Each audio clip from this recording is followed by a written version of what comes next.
Hi everybody, welcome to another First Sunday practice. This is the first Sunday of September. So, we're going to try to just really enjoy this Sunday morning, just get ourselves moving and just let the motion play out through you and let it feel good. We're going to start with the 18 therapies. The 18 therapies are a Qigong set we learned from Maggie Newman, and they're nice because they work all the way through your body from head to toe.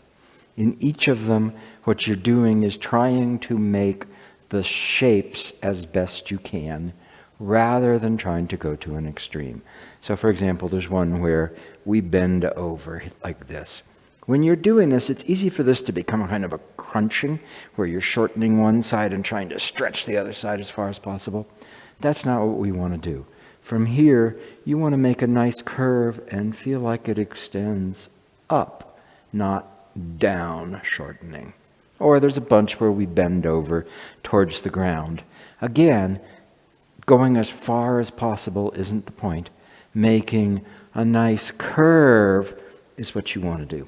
So pay more attention to the quality of the movement and the quality of openness inside the body than trying to reach an external extreme. So most of you have done these with us before. If you haven't, follow along. We actually, early on in all this quarantine time, recorded a detailed hour or so of diving into each of the 18 therapies. I can't imagine that we'll actually ever do it in that much detail again, but we did. So you can go, watch and practice along with what we did. We're just going to run through them. I'll face you. Beth will face the same direction as you, looking at the screen here. I'm not good enough to say turn left and turn right so that I look like a mirror. When I say turn left, I'm going to turn left. You think left is that direction. I think left is this direction. So if you get confused about side to side, follow Beth. We go through these fairly quickly. We don't hold anything. We just run through them. So the first one is turning the head left and right. So just look to the left and then to the right.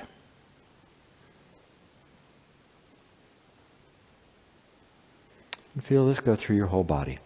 Just because all that's moving is your head doesn't mean you don't feel it through the torso all the way down to the feet.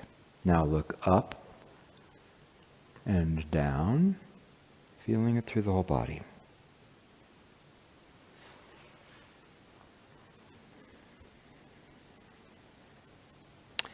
Now bring your hands into it. The arms circle, the hands connect. Look to the left as you draw your arms back and squeeze fists. And then to the right. Go ahead and let the elbows go behind you. You're really feeling the chest open.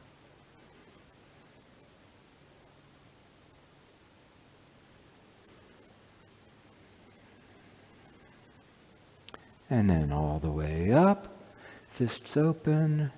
And down, squeeze the fists at the bottom.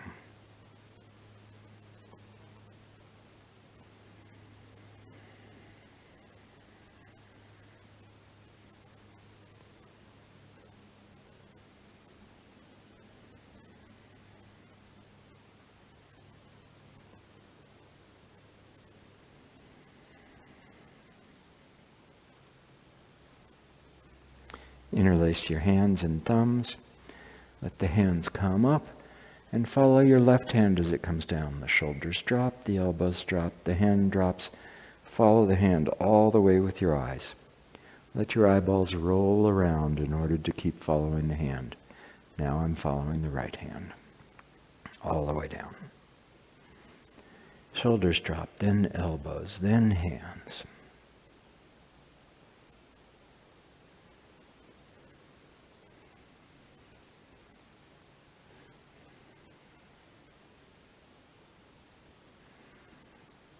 Hands on the lower back, like Beth is showing you. Draw a line up along your back, under your armpits, the back of the palms together. Hands go up over your head, hearts of the palms together. They come down. Opening over the dantian.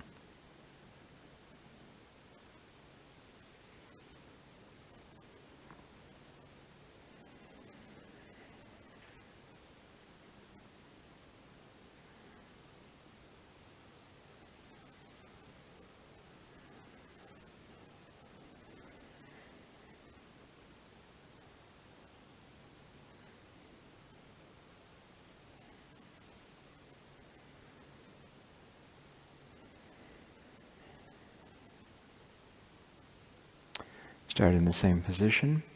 Free your left hand and turn towards the hand as it comes up over you. Watch the hand and bring it back down. And notice how the hand is rising in front of me, now to the right. Because my body turns, it all goes to the side, but the hand's in front of me.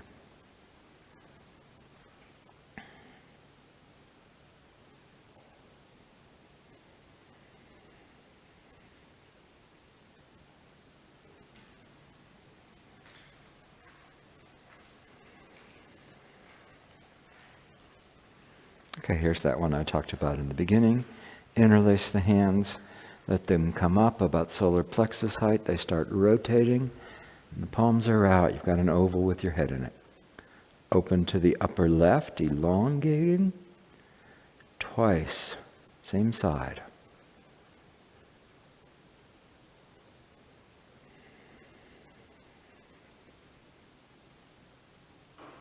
And now, open to the upper right, both sides elongating. Twice.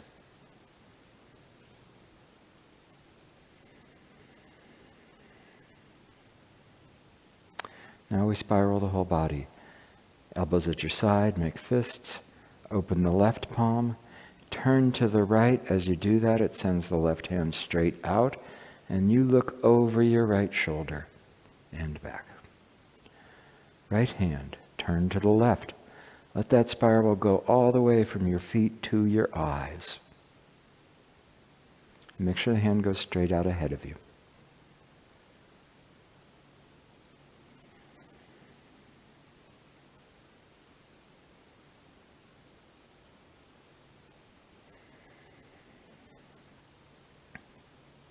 Hip rotations. Make the feet a little bit wider than shoulder wide.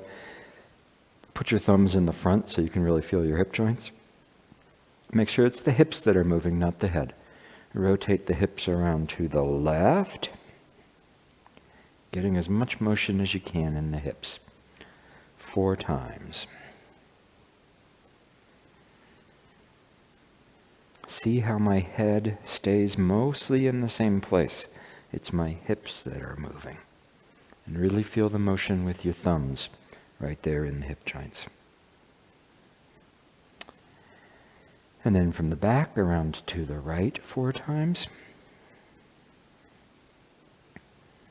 Hips moving, rounded all the way. Watch for the places where you might square off and let it be round.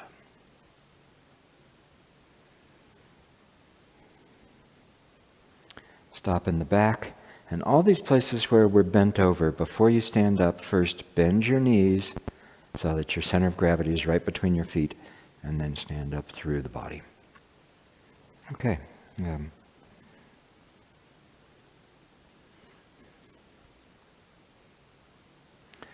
Let the hands come up, fingers interlaced. This is like the first one. The arms fold down. And now just fold your whole body over. Let the arms fall off your shoulders towards the ground. Bend your knees so that you stand up through the body, all the way up. Shoulders drop, elbows drop, hands drop. Folding over, arms slide off the body towards the ground. Bend the knees, all the way up.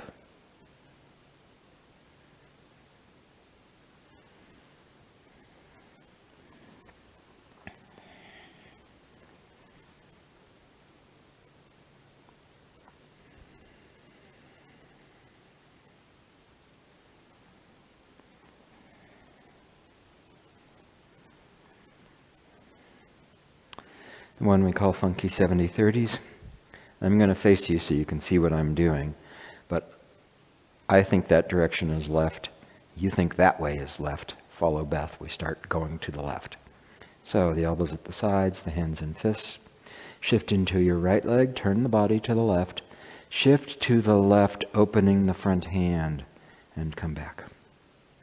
There's a spiral that runs through the body. Now to the right. From the rear foot spiraling all the way to your front hand that opens. Spiral through the body.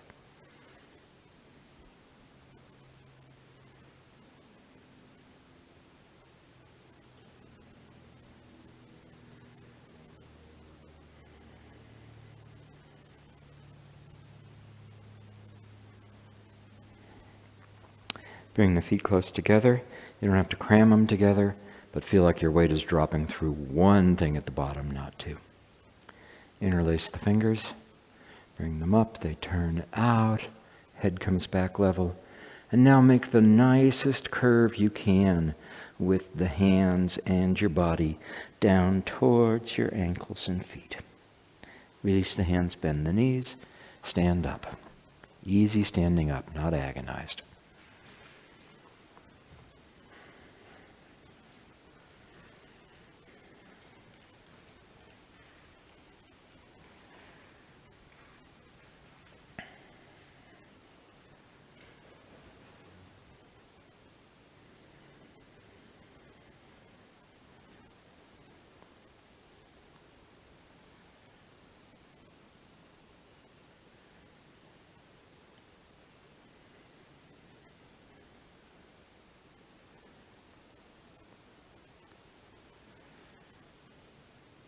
And now with your feet in the same place, if you didn't have your feet close together, make sure they are for this. Let your hands rest on your knees. And what we're going to do is squat and make circles with our knees, but what we're really doing is opening up the ankles. So sit down and let the knees go around to the left, to the front, to the right, and stand back up. So the knees are circling. The feet stay flat on the ground so that the action is in the ankles. Keeping the feet flat on the ground will mean your knees don't move very much. That's good. And now to the right, squatting in the front, left and up. And the hands are just resting on the knees. You're not leaning on yourself.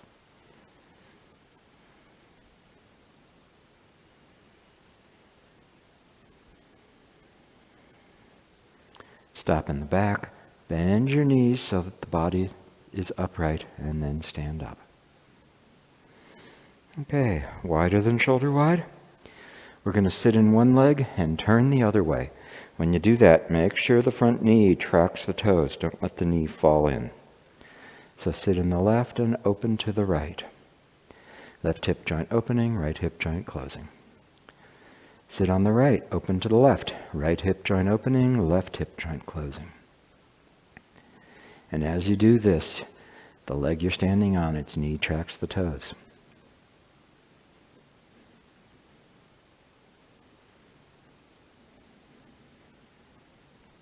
Great. Feet back together. Folding up the body. You're going to squat. Doesn't matter how far you squat, but make sure while you're squatting, your butt keeps going down rather than stopping part way and bending over on top. So hands on your knees and squat down. Let the hands drop towards the ground, straighten back up. Squatting.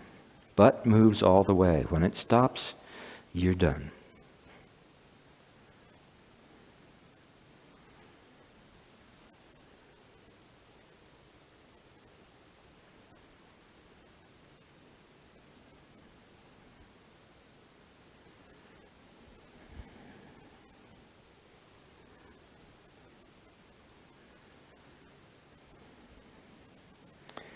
Okay, this is a little bit like the one in the beginning where we took the hands up.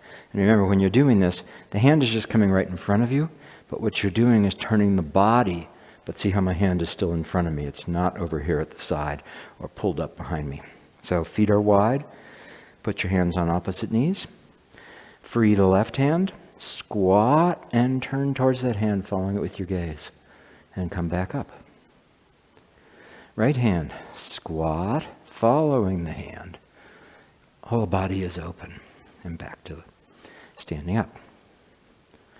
Whole body is open. Weight is even. Don't pour it into one leg or the other.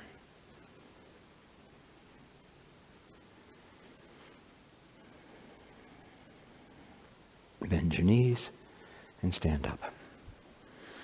Okay, almost at the home stretch here. So, for the next one, step forward with the left foot. Let the hands come up over your head, palms facing each other. Palms turn out, and let your right foot come up. And as it goes back down, your hands go up. Shift. Now step with the right foot. Palms up, facing each other. Palms out, feel the sides of the room. Bring your knee up to your chest. Let it go down as the hands come up and back.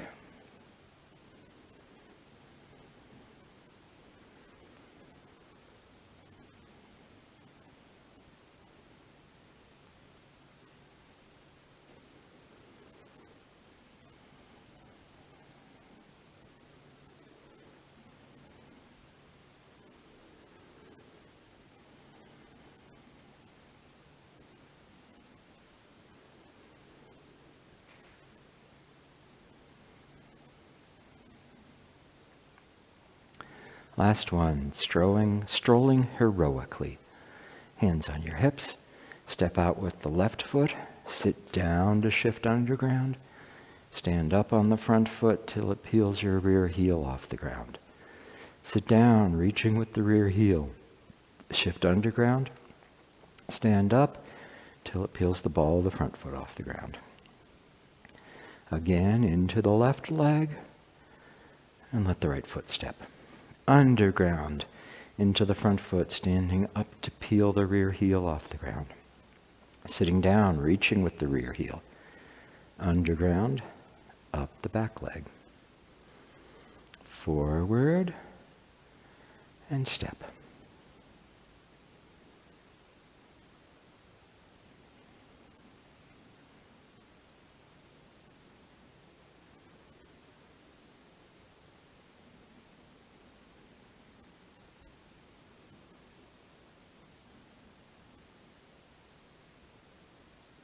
This time when you step, let the feet come 50-50, shoulder wide, parallel.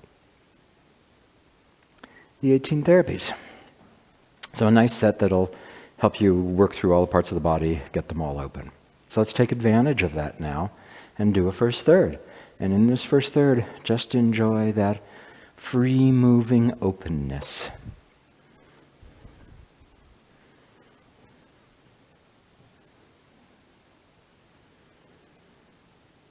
And go ahead, just flow through it.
And close.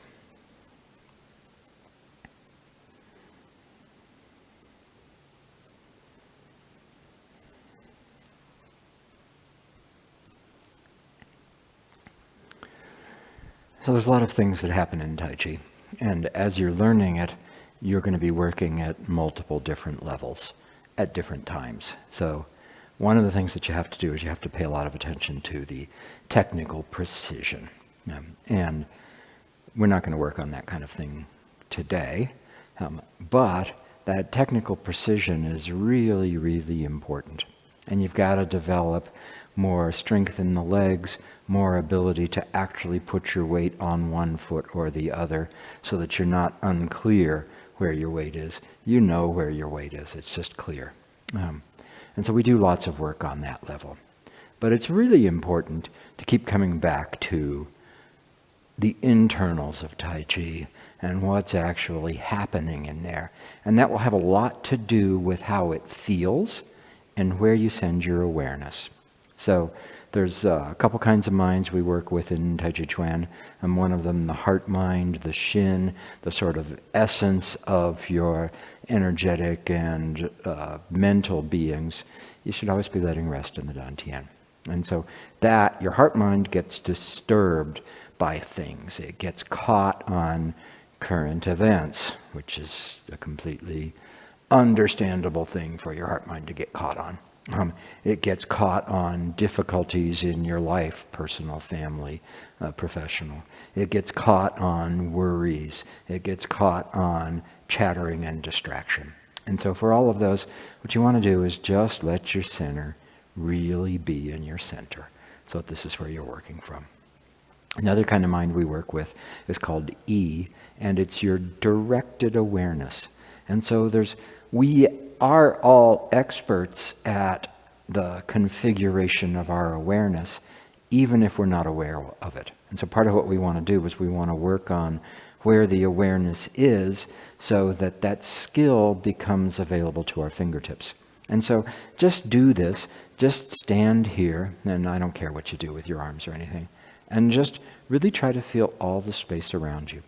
So try to just let your awareness be equal all around you, in front and on your sides and behind you. We often neglect behind. So feel that there's as much space behind you as there is on your sides and there is in front of you. And feel the space above you. So we're not just here on a plane. There's space above. And feel the space down below. And try to feel all that space. Not paying attention to any little bit of it, but actually filling all the space. Okay, and now, pretend you're looking at a book or a phone or a crossword puzzle or something. It's right here in front of you, and you're totally focused on this thing that's in front of you.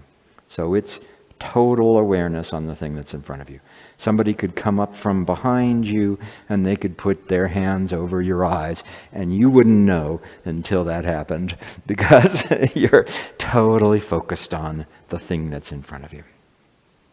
And now drop the book and let your awareness fill all the space around you again. Diffuse everywhere, in front, on both sides, behind, above, below, all around you. And back to the book. Looking at your phone, texting with your friends, trying to get another round through that game. Whatever it is, totally focused. So those are two different configurations of our awareness. So it's the same attention, it's the same awareness, but you're harnessing it in different ways. And so that's the E. So in Tai Chi Chuan, we have a lot of different focuses on our awareness, And we're going to spend some time on the opening move here. I'm looking at the clock and seeing what I've got here. And I think I'm just going to do the expansive contractive thing. And then Beth will pick up on the details of the motion that we make in the opening move. But to start out on the opening move here, feet are parallel, shoulder wide, hands are comfortably at the side. And so allow your arms to come up and feel all the way out through your arms out to the fingertips. And now the hands slide back on that invisible table. As they do that, everything is coming in. Let the arms rebalance so the fingers point up and feel the space above you. And now as the hands come down, feel back down to the ground. And so do that again. Follow it out your arms to your fingertips and let everything come back in. Feel your dantian. Let the arms rebalance and feel what's above you. And as the wrists straighten, feel down to the ground. And once more. Comes out and it comes back in. Vertical space, down to the ground. And take a break. So this is working your awareness, working your E, so that you can send it to particular places, so that you can make particular shapes, particular configurations of your awareness. And so when we do this first, it's not that I'm lifting my arms, it's like a streamer that unfolds and goes out to the tips of my fingers, or a towel, if I had a rolled up towel and I send it out and the towel goes out. And when you do that, make sure that as this is extending and you're following it, like, if the little LED lights that we've installed along our bodies that light up when you put your awareness to a certain place, those LED lights will light up along the arms all the way out to the fingertips. So I get this unfurling, the throwing out the towel, and it plays out through my hands. But at the same time, I still feel down to my feet. So I don't let this take me out away from the ground. As I do this, the curve goes from my feet all the way out to my fingertips. So at the end here, you feel your feet and you feel that connection all the way out to your fingertips. Then everything comes back in. And so the hands are coming towards you, right? That's, easy. The hands are coming towards you. But as they're doing this awareness that you sent out that fills everything around you, but in particular reaches out to your fingertips, now it's like a vacuum, a black hole, pulling it all back in, and it all comes back into your dantian as the hands come back. Then feel up above. The arms, the elbow is dropping, the wrists are dropping, the fingertips are pointing up. Notice how my fingertips didn't raise. What happened is everything dropped, so the fingertips are pointing up. And as that's happening, I become aware of all of this space above me. And then as the hands, the wrists gradually straighten as the hands come down, I feel all the way down to my feet and the ground.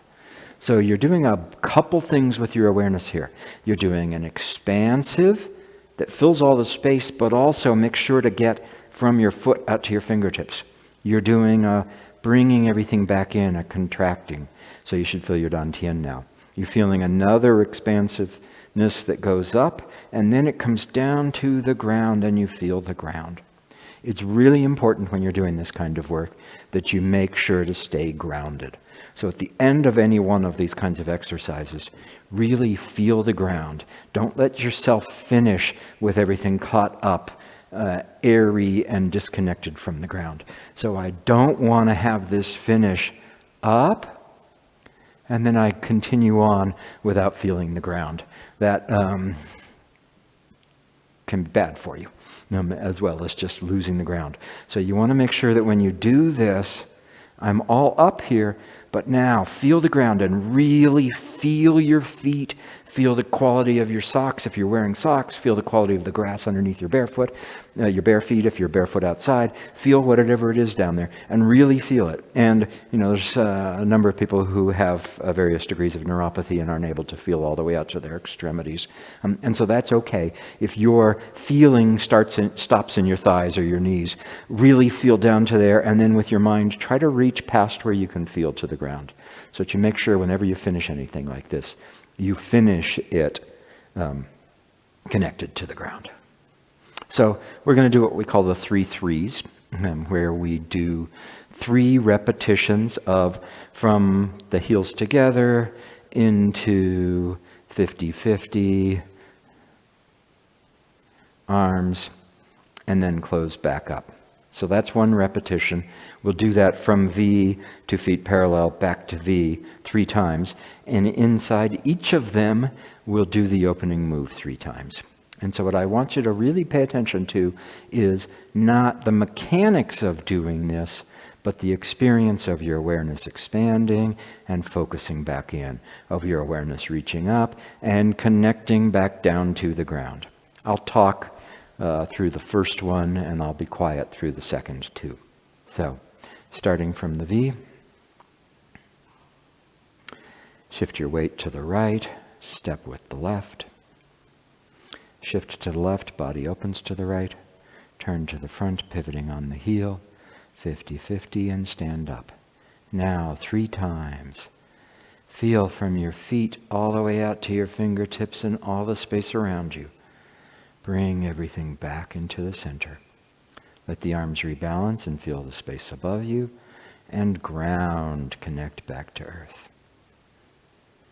Again, a long curve from your feet out to your fingertips. Feel it move through the arm. Feel the feet and the fingertips.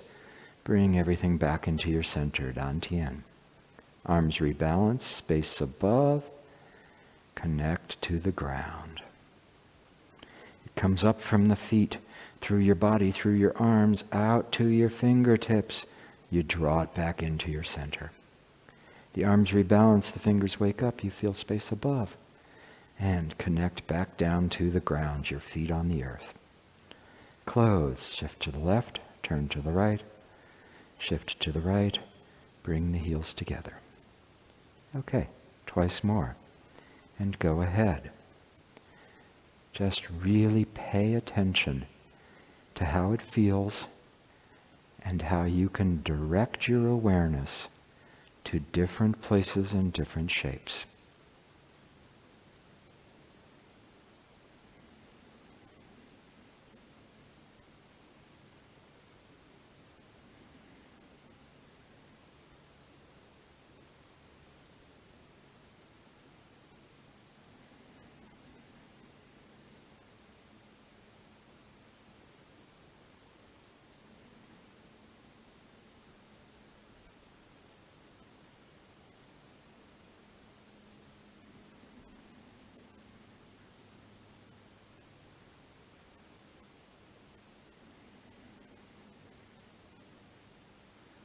Back to the V.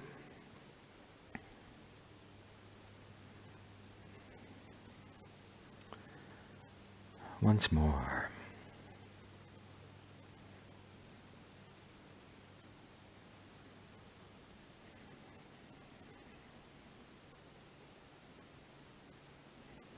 Expanding. Feet to fingertips, all the space around you. Back to your center. Rebalancing, space above, connect back to the ground.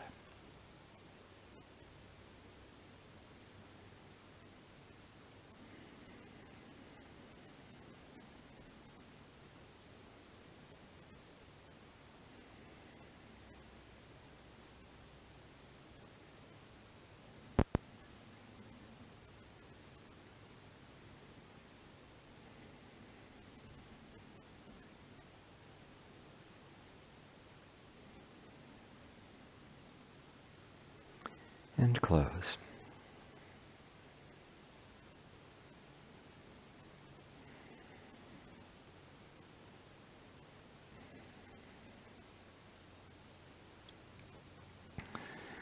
One of the people we've worked with who did some of the hardest physical training with us that we've done, after doing that, said, I don't train bodies, I train minds. And so this learning to work and be with the shapes that your awareness takes is really important. And so this one is really nice. Plus, it makes you feel good. So here's Beth. So the opening move, it seems so basic. Often we are doing the opening move before we've even started doing Tai Chi in our heads, and we kind of come to somewhere later on. And it's easy to overlook this move because it's, you do your feet separate from your hands, your weight isn't 100%, you're in both feet equally, all these things that make it unlike the rest of the form. And I remember Ben Lowe telling us, you practice 10 years, the opening move is the hardest move. And, that's kind of an interesting concept because we've got some pretty difficult moves. But one of the things I've realized about the opening move is that it's the amplifier of every little twist and turn and misalignment in the body. Any place that isn't just, right on the money, it shows up in this move. And so one of the many reasons why I've come to understand that this really is the hardest move is just the way that it shows, because we're standing so 50-50, everything is just squared up. There's no chance to turn or anything like that. It really amplifies our misalignments. And it's a little brave of me to stand in front of a camera and do this move because I know that I have some serious misalignments that I've been working on for all these decades. And that when I do this move, I'm likely to not have it look as good as I want it to. I got this whole thing happening here and my arms go at different rates and out to different distances if I don't get everything just set up right. So I want to acknowledge that and just say, I'm working with it. Do what I say, not what I do if my arms are in two different places. And just, be gentle with yourself, but do recognize that this is not a perfunctory motion. This is really, they tell us the most important stuff comes first. This is the depth of the whole form of Tai Chi is in this opening move. So let's look at some of the things that the opening move can teach us. So let's start from the V so that we get into position. But I want to look at the arms more than the footwork at this point. So I'll begin.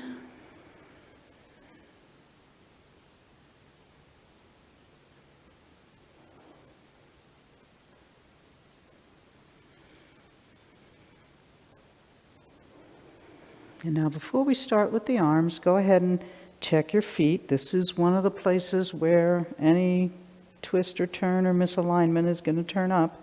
So get your feet in a good position to be stable. Your feet are right under you. Your feet are pointing straight ahead. Your toes are in a line. And relax your lower back, relax your belly, soften your chest. Bend your knees slightly so that you really get a good connection to the ground. Make sure that your tripods of each foot are in full connection so that you drop through the bubbling wells. And bring your hands back to the opening place where we're going to start lifting the arms. And so remember that the elbows are weighted. There's a little bit of a bend in the elbows and the forearms have a little bit of a forward motion, but you're not holding anything up, but they're not just hanging straight down. Go ahead and let them hang straight down. Feel what that feels like. And then rebalance your arms around the elbows. Drop your shoulders, drop the elbows, let the hands become a little bit light, and feel that the palms are facing both downward and backward a little bit. So they're at a little bit of a, angle. So feeling the ground, and we'll just go through this once first. And arms come up, long curve out to your fingertips from your feet, feeling both feet and fingertips. Elbows drop, wrists bend as the hands come toward the body. Elbows drop behind, wrists fall, fingers point up, hands come back down. So what makes your arms come up? So do it again, and notice, where are you feeling the arms coming up from? I just want to look at that piece first, so go ahead and get yourself back down. And do it again.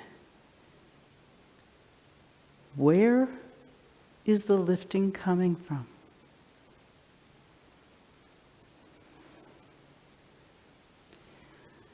So there's basically two places that you can be lifting from.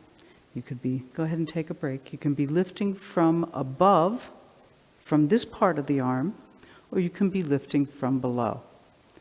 Guess which one Taiji says we should be lifting from? It's the one from below. So let's become aware of what it's like to lift from above so that when I get you to lift from below, it'll feel different. So go ahead and put your feet back in position. And the very first action, always in Taiji, all our movement starts on a release, a letting go. So what you do is you let go, and when I let go, the arm starts moving forward. See, because the direction of the arm when it's just here is a little bit, the fingers are pointing that way. So when I let go, the arms start moving in that direction. But I don't want to let that action die out. This is takes your awareness to be with your arms. So when you let go, your arms start moving, and then it's, oh, I'm doing the opposite of what I said. Okay, anyway, it comes up from below. So get your arms back down. We're doing it the way we want to do. So let the arm go and catch it, and it's like a big beach ball, inflates underneath your arms and brings them up. So let your arms back down again and release. As they release, they start dropping down and forward, and you catch it with a big balloon that comes up underneath and brings your arms up into position.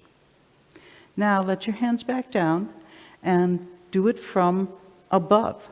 So as you stand here, lift your arms and feel the leading edge up on top like you're pulling from up here. Let them back down and do that again. You're lifting your arms. Your arms are coming up from out here. And then notice what it feels like when you get to this place. And now let your arms down. Shake them out, get the tension out of it, and again, this time we're going to do it from below.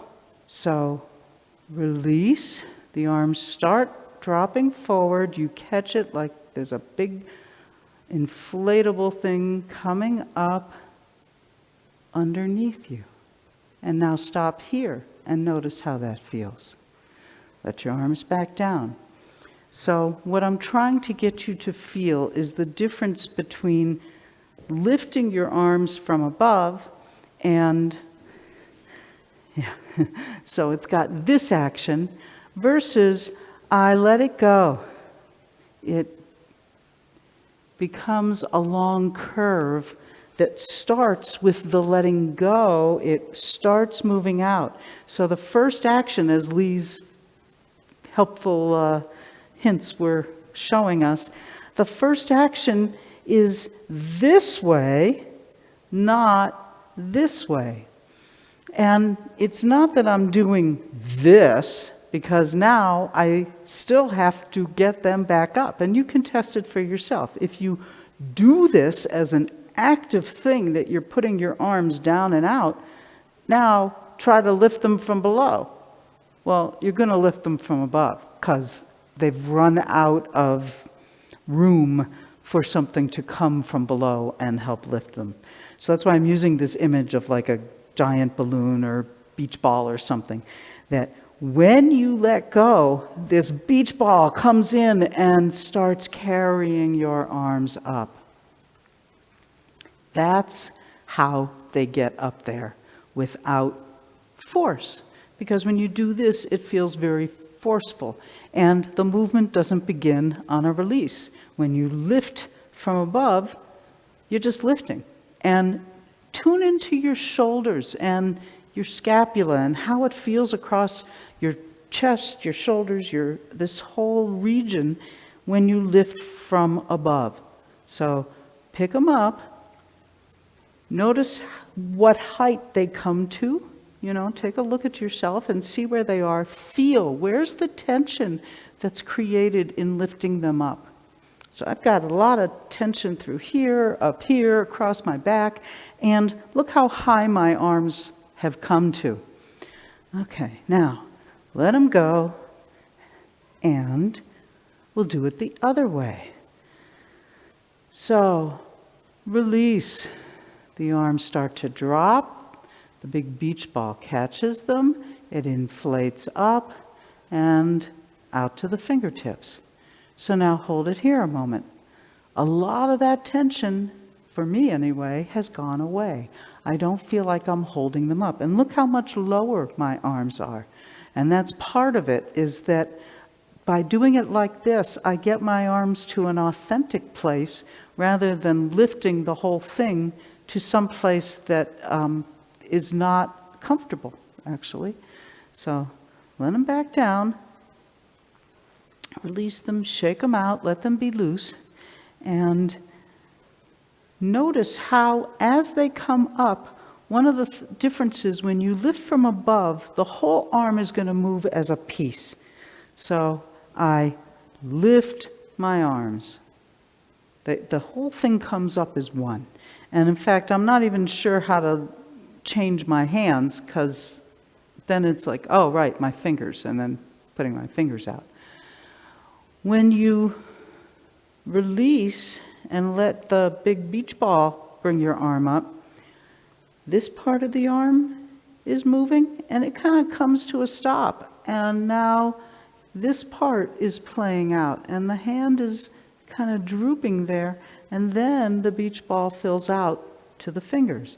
So let the arm go, and let that inflation move through the arm. It's kind of moving the upper arm more, now it's the lower arm, then it comes out to the fingertips. And it all unfolds very organically. So do this again. Maybe I'll turn the other way this time so you can sort of watch how it plays out. And I can see Lee. And get yourself, if it helps, hang your arms perfectly down and then rebalance them. Use your knees. Release your lower back. Your lower back is part of what holds your arms up. So make sure that you're softening the chest, sitting down a little bit on top of your legs, releasing the lower back, little bend in the knees, rebalance the arms, get them in position, and now let go. And they start moving. Notice how the motion plays out through the hands and arms out to the fingertips. Notice how high they are. They should not be that high. If you stand here a little bit and relax, it should not be heavy. It should be easy to keep your arms out there. Keep coming back to your feet, and notice that there's still a little bend in the elbows. If you've straightened your elbows out too much, it's gonna make it hard to hold them there. They're floating on the depth of your root and being held up by your whole body, not by your shoulders and arms. Now let's move on. Let them come back toward the body. The wrists bend, the elbows bend, the hands come in close. This is what Jane called the begging dog posture. So you should be able to stand here and let your wrists bobble. That tells you that your arms are relaxed. If you've got tension and you bobble, it doesn't make the same motion as when they're soft. So let your hands down a second. And how do the arms come back? And then do that next piece where the fingers point up. So it's going to be that as you start coming back, you want to make sure they're coming directly back. They're going to run into, your elbows are going to run into your body. It can be tempting to do this, because that feels really comfortable. I've got all this space and room, and I can let go, and everything's nice and free, but it's mushy. It's not actually how the move goes. So you want to make sure that when they come back, you've got that relationship. So that the elbows are dropped right there. This is, you run out of space. You run into yourself. And with any luck, I'm about 2 fists width.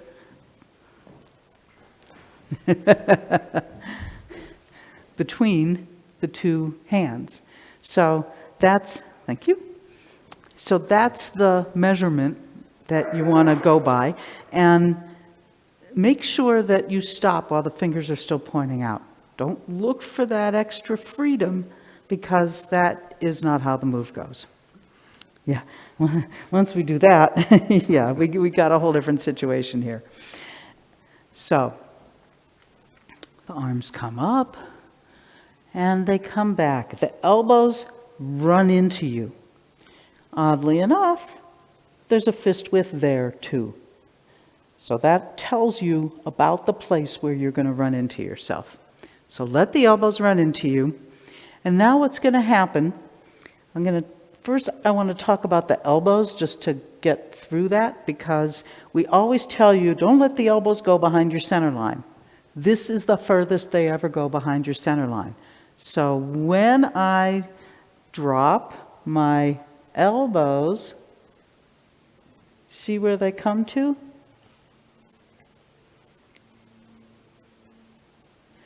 That's the furthest they're ever going to go. So do let them go. I'm making this point so that you don't think you have to bring them down here, because if you do that, what you're going to do is flip your hands up. And that's not what makes your fingers point up. What makes the fingers point up is the idea that you're falling off the edge. So if this were a table, I let the hand fall off, and that is what makes my fingers point up. And see, that's why the elbow has to have a place to go a little beyond your center line. So go ahead and do this. It's actually surprisingly challenging to get an arm up, put the other hand there, and make the whole arm slide back so that the fingers stay stuck to your hand until they point up. As opposed to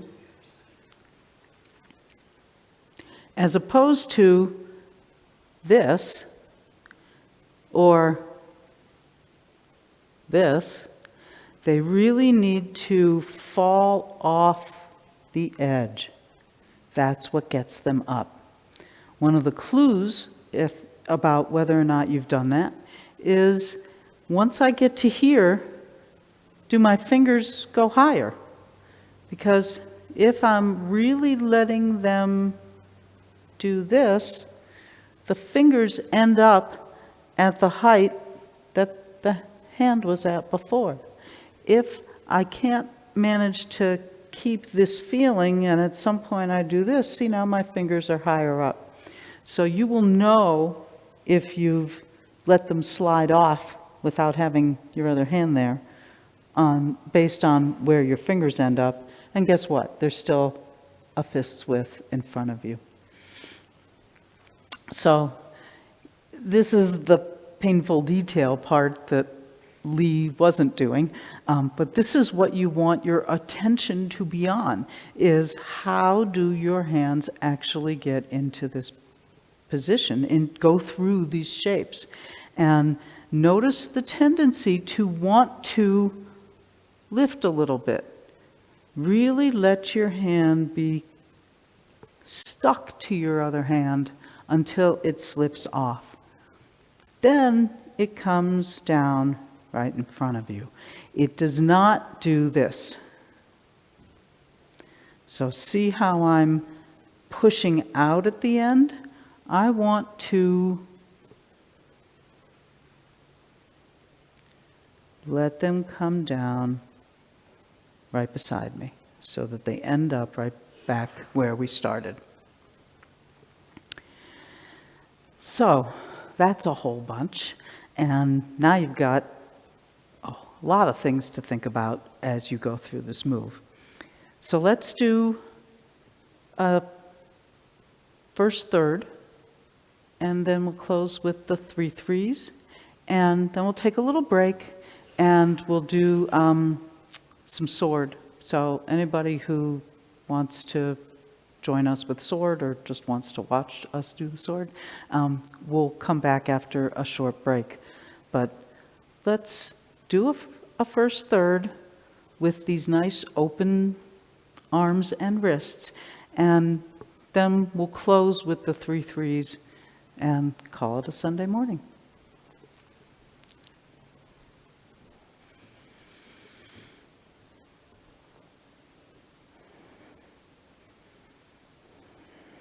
Begin.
So, closing with the 3 threes.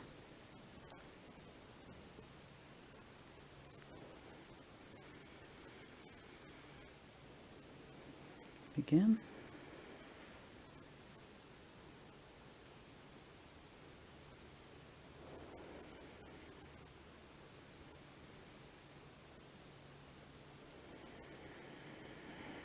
Release.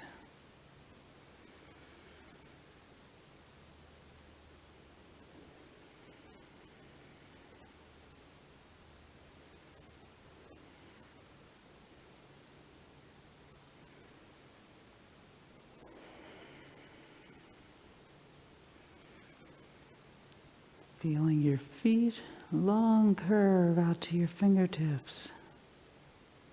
Hands slide back, elbows slide back, wrists drop, fingers point up and come back down.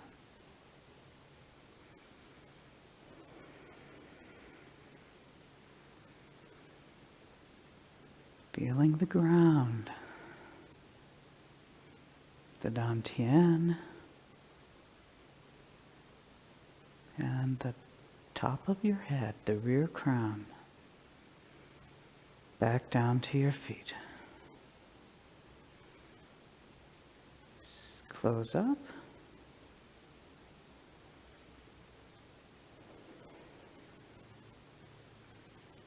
And we'll do it again.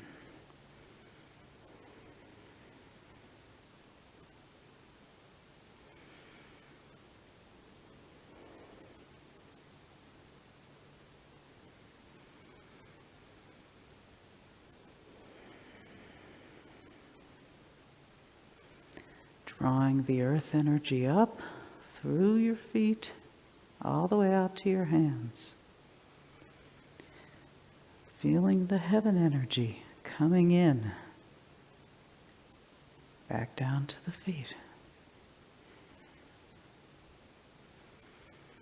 Mind and dantian, the Shin mind.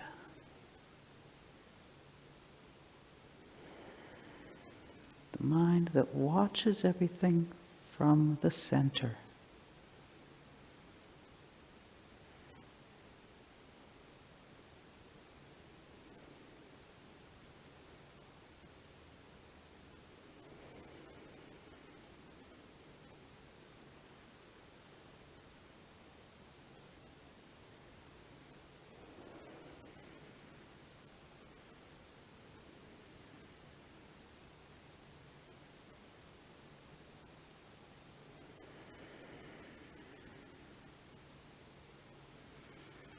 And once more.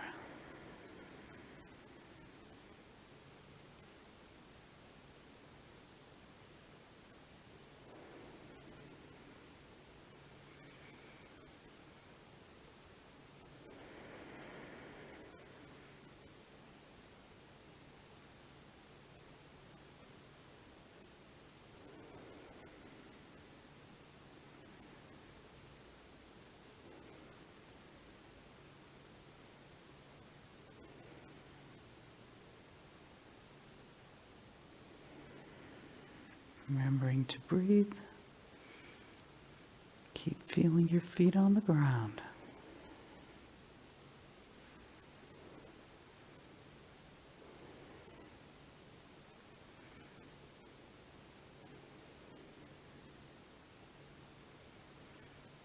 And keep unlocking your knees.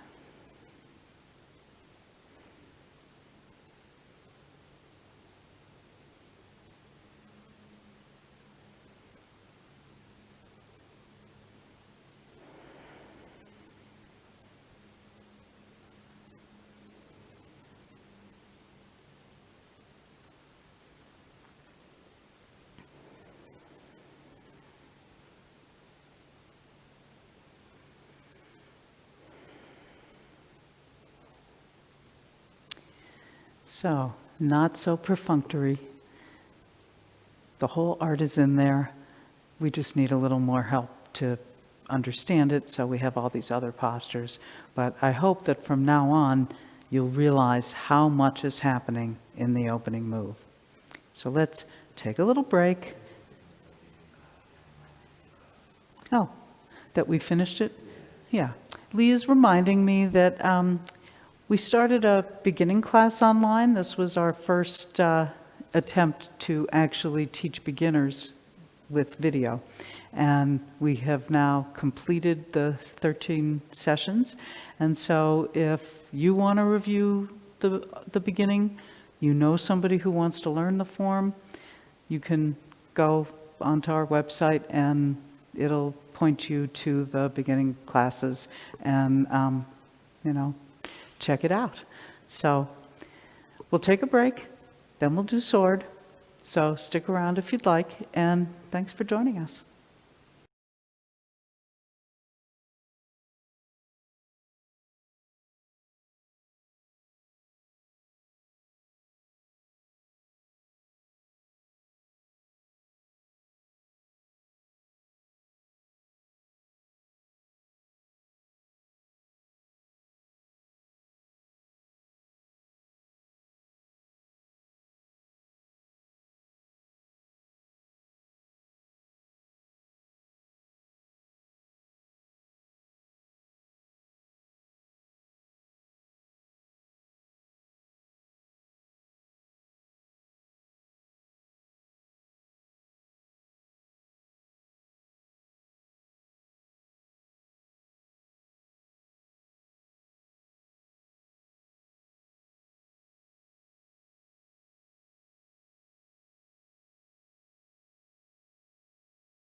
Welcome back, and let's do a little bit of sword here.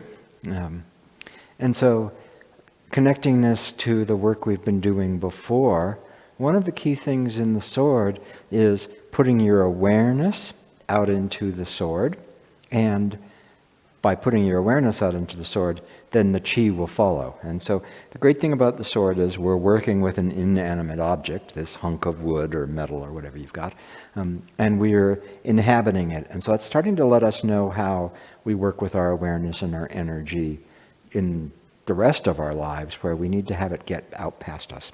So we're going to pay attention to a couple of the postures and just talk about them briefly, and then we'll do a couple forms. So the first one I want to look at is swallow scoops water. This guy. And so we'll do this as the cutting drill. So grab your sword and step in and out of 70-30s, just letting this happen as you do this. Just so, we're all working on the same piece.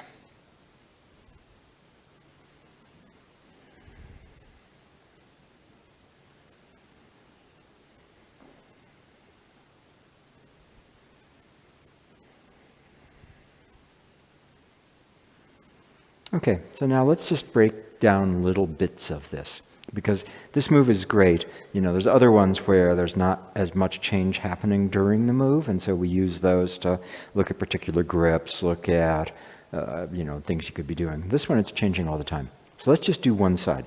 Start in your right foot with your left foot stepped forward, and you're going to cut just forward and up, and then come back into the back leg, and cut forward and up. And once more, back in the back leg, cut forward and up. And so when you start in the back here, the hilt is close to my hip, I'm holding on to it, and my awareness is focused down here in the hip. And as I shift forward, my awareness runs along the sword and actually reaches out to the tip. So this is a lot like the opening move when you're bringing the hand up and it unfolds, flipping the towel out, and you get all the way out to the fingers. Make sure it doesn't stop partway. It's easy for it to stop partway, and I only got to there with my awareness. But get it from hip and hilt all the way out to the tip. Hip and hilt all the way out to the tip. So really feel that. You'll feel it run along the sword to the tip. Gather in the hilt all the way out to the tip. Gather in the hilt all the way out to the tip. Now do it on the other side.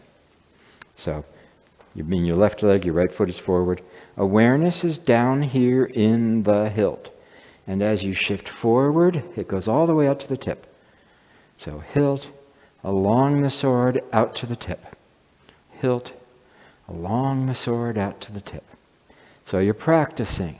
If we're going to train minds, if we're going to learn how to use our ease, use the configuration of awareness, we have to practice.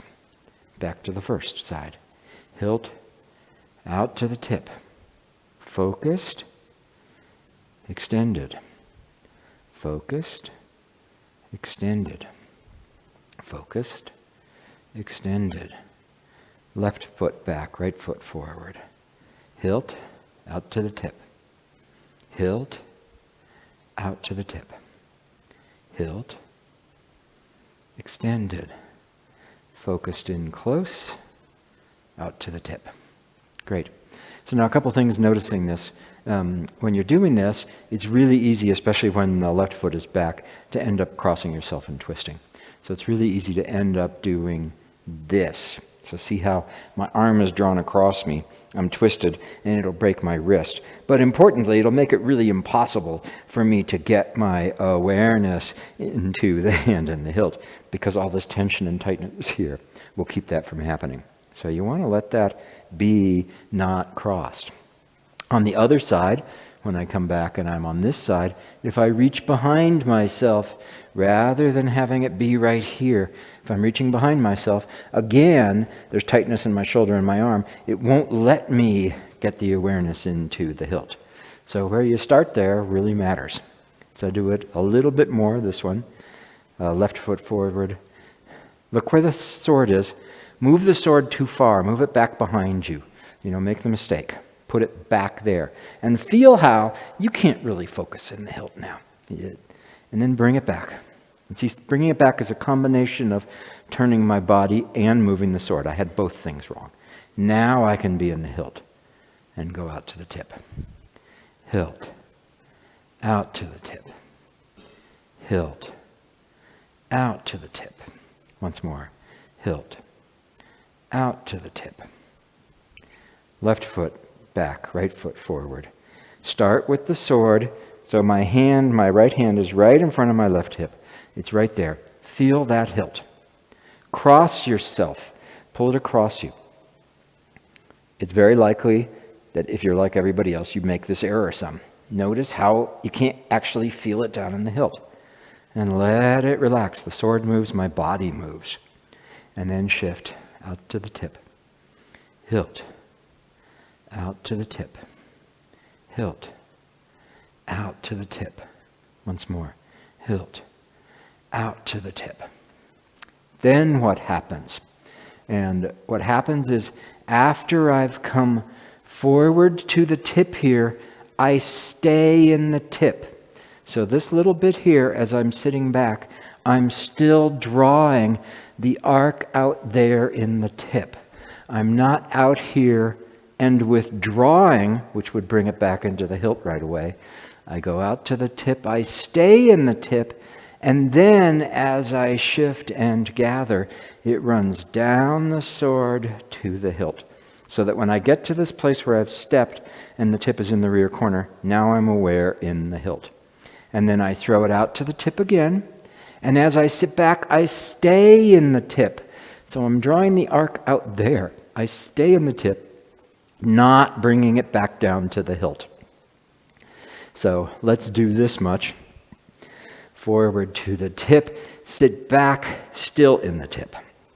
Starting with the right foot back, left foot forward. Come forward, tip, sit back, stay in the tip. Start at the beginning again here. Awareness in the hilt, out to the tip, stay in the tip. Once more. Awareness in the hilt, out to the tip, stay in the tip as you sit back. Do it on the other side. So left foot back, right foot forward, awareness in the hilt. Out to the tip, sit back, stay in the tip. Back to the close in place. Out to the tip, stay in the tip. Again. Hilt, out to the tip, stay in the tip. Once more. Hilt, out to the tip, stay in the tip. Okay, on the first side, and let's contrast the two ways of doing it so you really see it. Right foot back, left foot forward. Start with the awareness in the hilt. Send it out to the tip, sit back, stay in the tip. Now let's pull it in. Start in the hilt. Send it out to the tip. Pull it in as you sit back. Really different. Do that again, just so you get that feeling. Hilt, tip, hilt. And now keep it out on the tip. Hilt to the tip as you sit back, stay in the tip. Change. Left foot back, right foot forward. Do both ways. Start in the hilt, out to the tip, stay in the tip. Pull it back this time. Start in the hilt, out to the tip, withdraw as you sit back. So now you're feeling your hand and the hilt. And do that again so you feel it. Hilt, out to the tip, withdraw. And now do it the first way where you stay in the hip. Stay in the tip. Hilt, tip, stay in the tip. And then, as it comes back in and you step, it comes back into the hilt. So let's do the cutting drill just a couple times, and then we'll do a form. And this kind of action is all through the form. we're not going to go through every move here today, but if you pay attention while you're doing the sword form, you'll see that this bellowing of the awareness, this expansive, this focused, this movement of the precise point you're paying attention to is changing all the way through the sword form. Oh, and by the way, same thing in the empty-handed form. But the sword form is a good place to get it. So just doing the swallow scoops the water cutting drill. So just from the hilt to the tip, stay in the tip. As you shift, let it come back down into the hilt on the other side. Tip, stay in the tip. As you shift, let it come back down into the hilt. Out to the tip, stay in the tip, back in.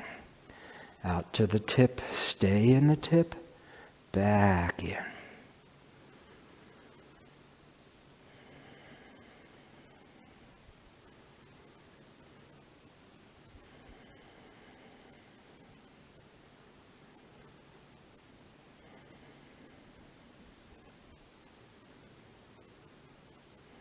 Once more on each side.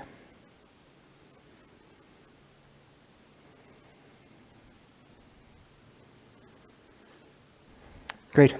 So, one move out of 55, and let's do them all. We haven't spent a lot of time doing the sword in this space, so I'm sure one or the other of us is going to go out of the camera some, but that's the way it is. If you've got the room, do it along with us, and we'll just do what we can to make it work.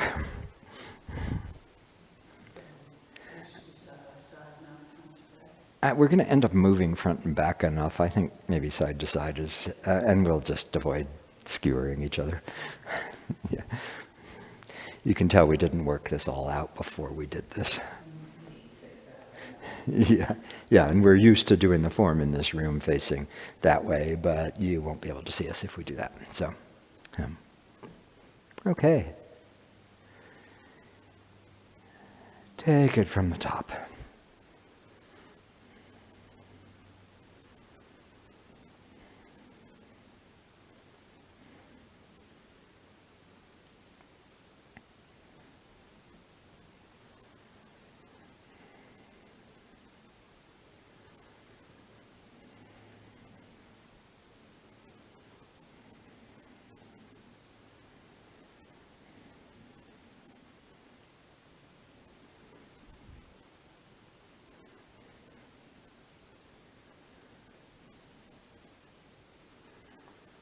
Hilt, out to the tip, stays in the tip, gathers to the hilt. Out to the tip, stays in the tip, gathers to the hilt.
That worked pretty well.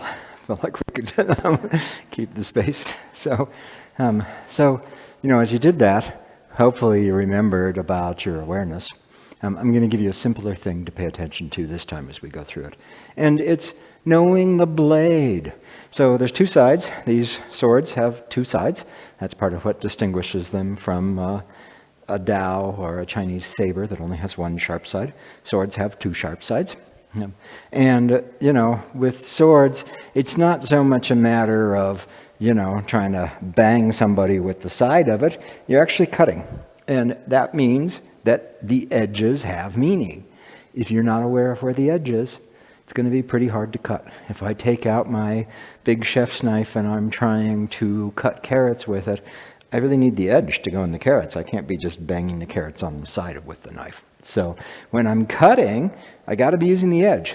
So we're going to do another form, and I want you, while we're doing this form, to pay attention to the edge of your sword and know, would you be cutting right then or not? Are you banging the carrot with the side of the knife, or are you actually cutting into the carrot?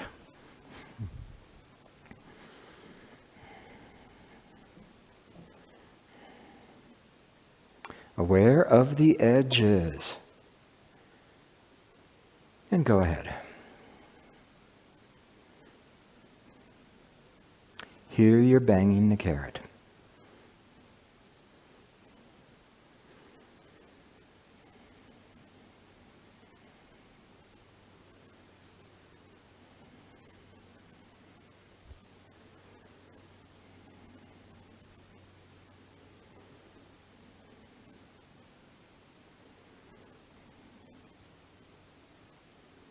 Cutting.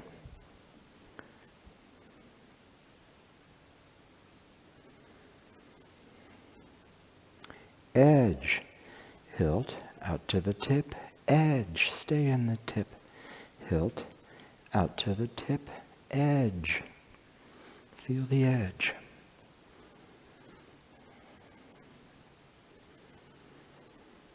Feel the edge slicing through the air.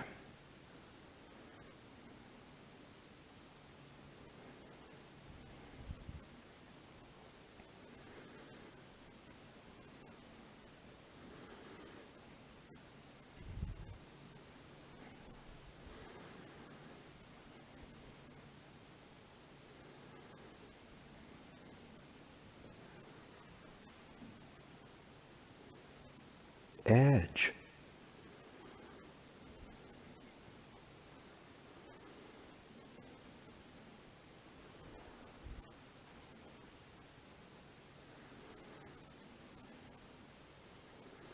Feel the edge.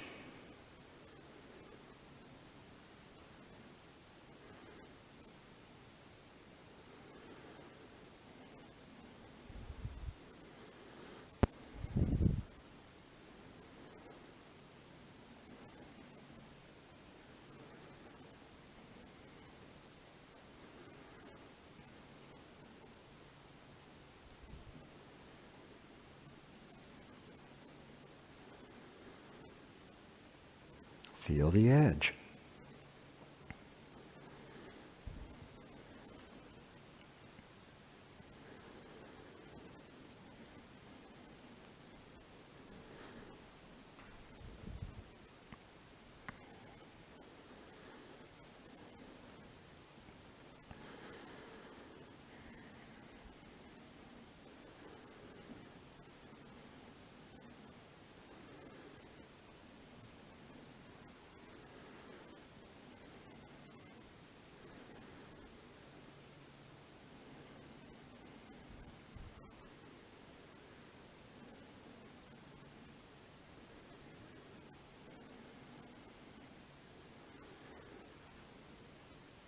Feel the edge.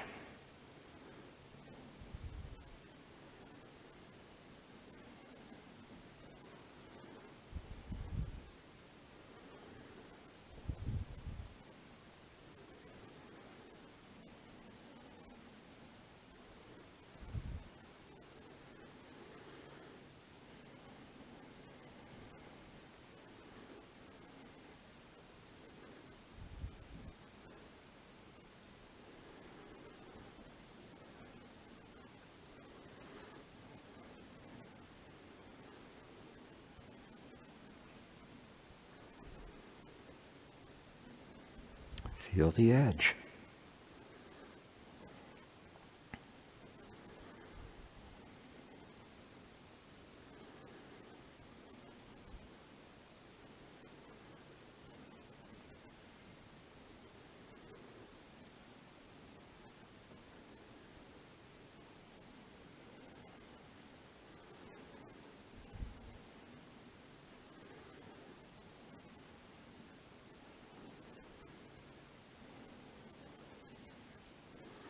Feel the edge.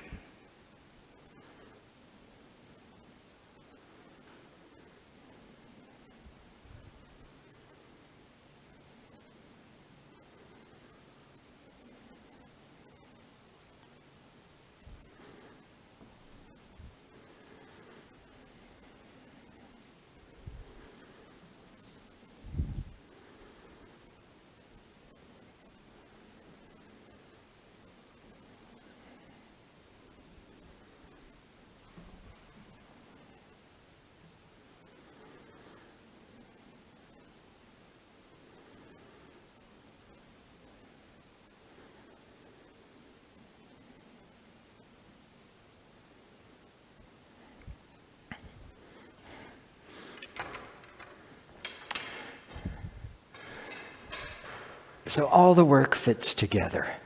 Professor Chung said his Tai Chi rested on a tripod of empty-handed form, push hands, and sword, both form and fencing. And it's not like one of these is better or more profound than another. If I had to pick one, I'd pick the form. But really, it's a unity of all of them. And so when you're working on one of them, you're working on the others too. And they each have different aspects. The sword is much more mobile. We're moving quickly, we're taking steps, we're leaping. You're working with an inanimate object, and it's an inanimate object that has features. It has a tip, it has a hilt, it has edges, it has a blade. So you're working with that and you're putting your awareness in it. And push hands, obviously, you're working with another person and dealing with their energy and their ideas. But it's all together. So the stuff that we did at the beginning in the form with directing your awareness, with paying attention to the technical precision, all of that will make your sword better. And as you get better at the sword, that'll make your empty-handed form better. And it just keeps going and going and going like that. So it's all Tai Chi Chuan. It's an amazing art, and we are so delighted to get to share this with you all and practice with you all. It really makes our day, and today, that day, is a great first Sunday at the start of September. So thank you very much.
See you all next time.